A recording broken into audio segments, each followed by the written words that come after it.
2026 में बहुला चौथ और गणेश चतुर्थी किस दिन है, आइए जानते हैं। सभी को राधे राधे, जय श्री कृष्णा। कैसे हैं आप सभी को बहुला चौथ की हार्दिक शुभकामनाएं, ढेरों सारी बधाइयाँ। आइए फ्रेंड, हम जानते हैं इस साल बहुला चौथ किस दिन है 2026 में। तो इस बार बहुला चौथ 31 अगस्त दिन सोमवार को पड़ रहा है और हम आपको एकदम सरल पूजा विधि बताएंगे कैसे हमने पूजन किया है बहुला चौथ का और गणेश चतुर्थी का। तो यहाँ पर हमने गौ माता लिए हैं। आप कामधेनु गौ माता ले सकती हैं या फिर कोई भी आपके पास गौ माता की प्रतिमा फ़ोटो होगी तो आप ले सकती हैं, या फिर मिट्टी से भी आप निर्माण कर सकती हैं गौ माता का। और पहला वाले दिन बहुत सारे मिट्टी से प्रतिमा बनती हैं, जैसे तो आप बोलेंगे तो मैं बनाकर भी आप लोग को दिखाऊंगी। और यहाँ पर हम गणेश जी का पूजन करके बता रहे हैं आपको। तो गणेश चतुर्थी भी है। गणेश चौथ के दिन हमें गणेश जी के विग्रह होंगे आपके पास, तो विग्रह से या फिर फोटो से भी आप प्रतिमा से आप पूजन कर सकते हैं। तो यहाँ पर हम विग्रह लिए हैं और विग्रह से ही हम आपको पूजन करके बताएंगे। तो गणेश जी को हम थाल में बैठाएंगे और उनका स्नान कराएंगे। आप यहाँ पर कच्चा दूध, गाय का कच्चा दूध से स्नान करा सकते हैं, पंचामृत स्नान करा सकते हैं, और हमने यहाँ पर शुद्ध जल से स्नान कराया है। और उसके बाद उनके विग्रह को अच्छे से पोंछ लेंगे। पोंछने के बाद हम उनको नए वस्त्र धारण कराएंगे। आप अगर फ़ोटो रखे हैं तो फ़ोटो पर नए वस्त्र ज़रूर अर्पित कीजिएगा। इस दिन पीले रंग का वस्त्र या लाल रंग का वस्त्र अवश्य पहनाइएगा गणेश जी को। और हमने यहाँ पर हरे रंग का वस्त्र पहनाया है। और उसके बाद हम उनको माला पहनाएंगे, उनका श्रृंगार पूर्ण करेंगे और उनको आसन पर बैठाएंगे। आसन पर आप थोड़ा सा फूल अर्पित अवश्य कीजिएगा और गौ माता के भी आसन पर नीचे में फूल अर्पित करके ही गौ माता को बैठाइएगा। उसके बाद हम पर दीप प्रज्वलित करेंगे। आप घी का दीप प्रज्वलित कर सकते हैं या फिर तेल का भी दीप प्रज्वलित कर सकते हैं। यहाँ पर हमने स्नान का भाव किया है गौ माता को, और गणेश जी को तो अभी हमने स्नान कराया ही है। उसके बाद हम गणेश जी को चंदन का टीका करेंगे और गौ माता को हम सिंदूर अर्पित करेंगे। गौ माता को हमें चंदन और रोड़ी नहीं अर्पित करना है।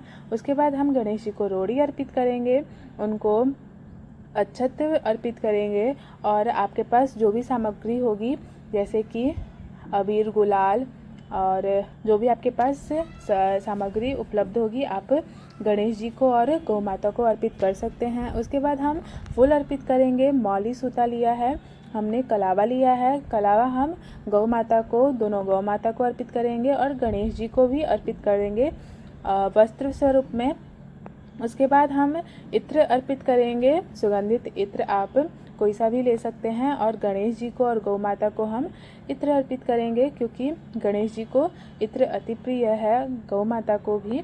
और यहाँ पर हम गणेश जी को दुर्वा अर्पित करेंगे। गणेश जी को दुर्वा अति प्रिय है तो हमें दुर्वा अवश्य अर्पित करना है। कोई भी गणेश जी का पूजन होता है तो हमें उसमें दुर्वा अवश्य अर्पित करनी चाहिए। और गौ माता को भी हम दुर्वा अर्पित करेंगे, उनको दुर्वा का भाव करेंगे।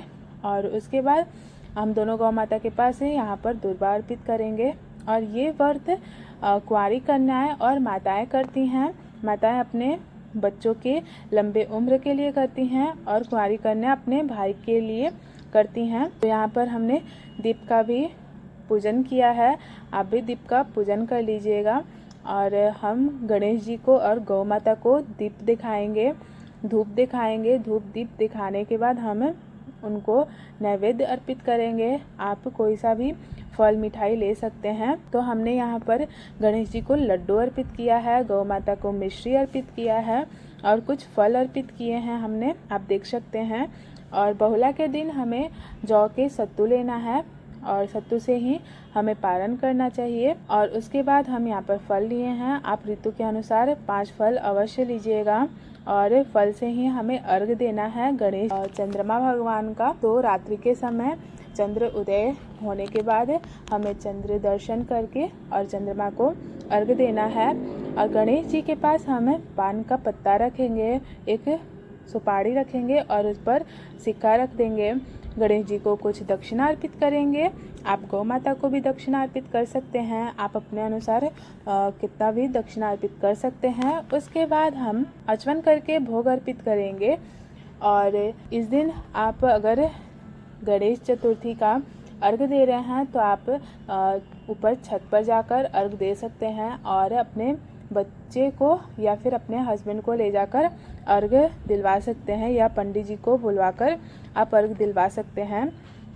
उसके बाद हमें हाथ में पुष्प लेकर, सीधे हाथ में पुष्प लेना है और पुष्प लेकर हमें बहुला चौथ का और गणेश चौथ का हमें कथा सुनना है।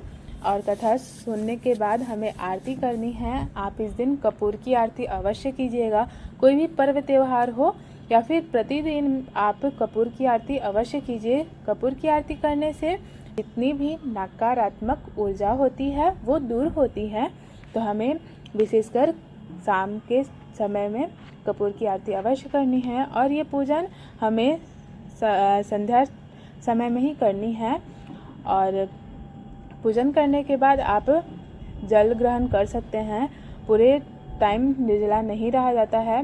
पूजन करने के बाद हमें जल ग्रहण कर लेना चाहिए। और आप जो दीप प्रज्वलित किए हैं उसको हम ठंडा कर लेंगे जल अर्पित करके, और ये आरती हम अपने पूरे परिवार को दे देंगे। आई होप आप लोग को वीडियो समझ में आ गया हो। अगर कुछ भी समझ में नहीं आएगा तो आप लोग कमेंट्स में ज़रूर पूछ लीजिएगा। वीडियो अच्छा लगा हो तो लाइक शेयर ज़रूर कीजिएगा। सभी को राधे राधे, जय श्री कृष्ण।